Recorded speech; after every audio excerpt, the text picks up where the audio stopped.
The idea that landlords evict tenants for profit is false, according to one landlord group in Milwaukee, Wisconsin. I'm Tony, and this is Real Estate Investing and Landlord News. All right, so I have an interesting article for you today, and it's coming out of Milwaukee, Wisconsin. So there is this false idea that's being promoted by a lot of tenants and advocates, politicians, the far left-leaning anti-landlord types, okay?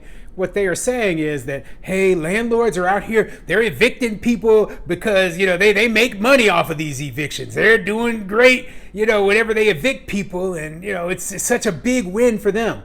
Well, guess what? It's not the truth, okay? I can tell you that for a fact because I have evicted people before and it's cost me thousands of dollars to evict them, okay? Thousands of dollars to evict somebody. I'm not making a profit off of an eviction. If it was up to me, I wouldn't have to evict anybody. But an eviction is a better case scenario than me keeping somebody in my property not paying rent indefinitely or paying me so little that I can't make any, that I can't keep the property maintained. I can't make any improvements to my property. So, the truth of the matter is that landlords need the eviction process, but we don't like having to go through it. And we would much rather the tenants that we have pay their rent on time and follow the terms and conditions of their leases. That is what we want.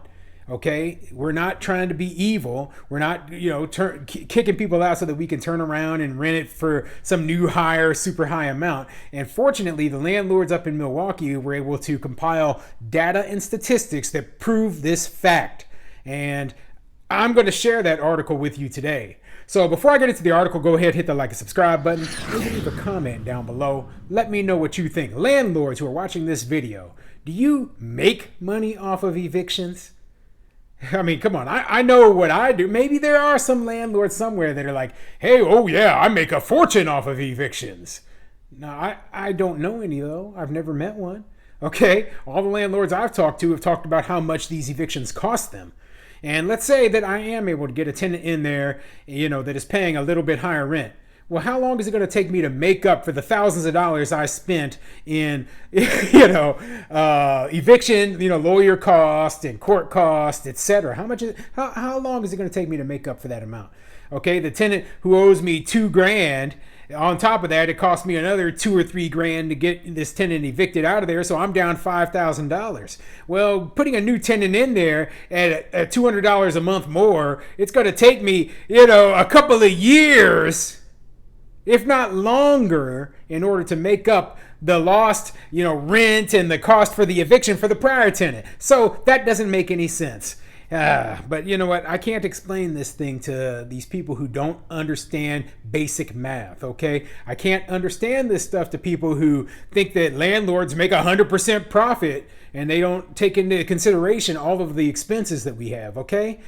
I can't explain it to them because they have this barrier, this force field in front of them, which prevents them from hearing reality. And they live in this fantasy land where things only go the way they think they go. Well, just listen to some real landlords, listen to some real stories, listen to my article because it goes over the statistics, okay? So this article is coming from MilwaukeeNNS.org, and it says, landlords are not always the bad guys, report suggests. Not always the bad guy. I don't even like the title. Landlords are almost never the bad guys should be the title. Okay? Anyway, let's get into it. As a former landlord and the current attorney for the Apartment Association of Southeastern Wisconsin, Heiner Geis said he sits through lots of eviction court cases, and what he sees is a system in which landlords are taking the brunt of the blow when evicting a tenant. Our data shows that landlords rarely, if ever, receive any of the money owed to them when they evict, he said. And when they do, it's less than what is asked. But the narrative built on other data would make people think otherwise. The Apartment Association of Southeastern Wisconsin, or AASEW, is a trade organization representing owners and managers of rental housing in Wisconsin.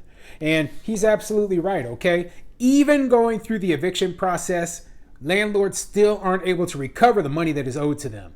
So that is why a lot of landlords say, hey, if I can get this tenant, if I make an offer to this tenant to just leave, they would much rather do that than get this person in court and have to go through, hiring a lawyer, etc. Now, a lot of these municipalities and jurisdictions, they will pay for a lawyer, a free lawyer for these tenants, but they don't pay for free lawyers for landlords. So landlords just have to take that loss. And, that's another story. But the point of the matter is that landlords get completely screwed every time we go through an eviction process. I know this because I've done it. As one indication of a narrative on evictions, Geis points to an article by the New York Times that says some tenants are being evicted for owing less than $600. But the association's report, comprehensive study of 1 month of evictions filed in Milwaukee County, Wisconsin, said the biggest item not always taken into account by those decrying evictions is the financial loss sustained by landlords who pursue them. The reason for this is that many eviction cases are either dismissed, 51% in this study, or a money judgment for damages is not sought. Only 21% had judgments for any claim other than court costs. And a very small percentage of actual judgments are ever reported to be paid or satisfied. 2.9%, the report said. Oh, wow. Okay. So basically what they're saying is half of all the evictions in this Milwaukee County are dismissed. Can you imagine that? Okay. So part of it is that, hey, maybe they didn't file something correctly or didn't follow all the rules that are necessary in order to get the eviction actually rolling, right? And especially for small landlords, this is pretty common. So they're going to have to go back, do things in the correct process, and then file again. Okay. The other thing is that the money judgment is for damages is not sought. Most landlords just want these people out of their units. Okay. And they refuse to leave. Well, that is, and they know these tenants won't be able to pay them too. Okay. If you know the tenant can't pay you, you're not going to be seeking a money judgment. I mean, there are good reasons to seek a money judgment, but I mean, the tenants I've had in my units who I've had the biggest issues with, I knew would never be able to pay me. I just let it go. I just wrote it off as a loss, and it was an awful loss, but what else can you do, especially as a small landlord? Going after the tenants will cost you thousands more in some cases. And then it says that only 21% had judgments for any claim other than court costs, and a very small percentage ever reported being paid, only 2.9%. So only 2.9% of those with judgments actually got paid. So like I said, it isn't worth it in most of the cases. So, if the damage is bad enough, yeah, go after it. But we're talking about rent that can be covered. If the landlord's capable of covering it, sometimes it's just not worth the stress or the effort, the extra cost that has to deal with going after those losses, and you just have to write it off.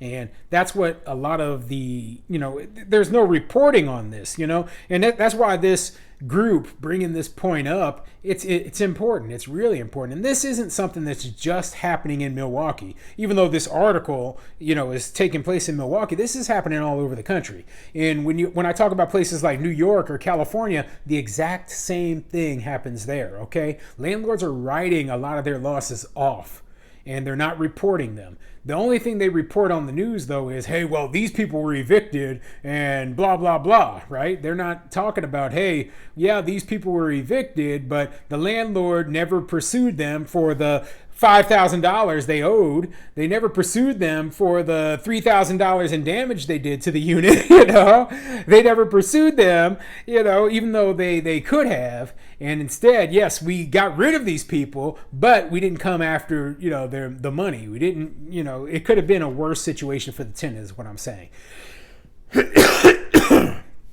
So yeah, this information is important and it's not getting out there. Let's keep going. That right there shows you that the idea that landlords evict for profit is false, said Geis. Some housing advocates recognize that a blanket narrative of landlords doesn't tell the full story. The Rental Housing Resource Center has been collaborating and working hard to prevent evictions, and the AASEW has given us a platform to reach landlords, said Deb Hefner, the Housing Strategy Director for Community Advocates. I think this report elevates the idea that we need a menu of options in order to properly support both tenants and landlords. So this tenant advocate, they're working together with this, landlord group trying to get this information out there. And they're talking about, hey, we need a menu of options. But what is the menu of options that they're talking about? And there's only a couple of options whenever we're talking about tenant advocates or people working for government services or whatever, right? They're talking about the public providing some sort of housing assistance, or they're talking about additional eviction protections, or they're talking about eviction laws, tenant protections, etc., or government provided rental assistance, right? And simply put, I'm against all of those things. Okay, that's why I wouldn't be working with these tenant advocate groups, because the only thing they ever have is these socialist or government-based ideas, right? They never promote the idea of, hey, we're going to push these things that are good for the business interests, right? And I don't think rental assistance programs are good for business interests, regardless of what anybody says. I think that they are a temporary stopgap measure that was put into place during a awful, global catastrophe where people were forced out of their jobs, but we should not become dependent upon it. And any program that put into place that makes a nonstop, forever people living on government assistance, I'm just not going to ever support. Okay, even if the landlords overall are still getting paid their rent, I don't want to see that sort of system in place because of my personal moral beliefs that socialism is wrong. Okay, but this is a ridiculous situation where we have a lot of information out there about landlords that is being, spread that basically we're negative, we're greedy, we are making big money off of evicting tenants, and it's just not true.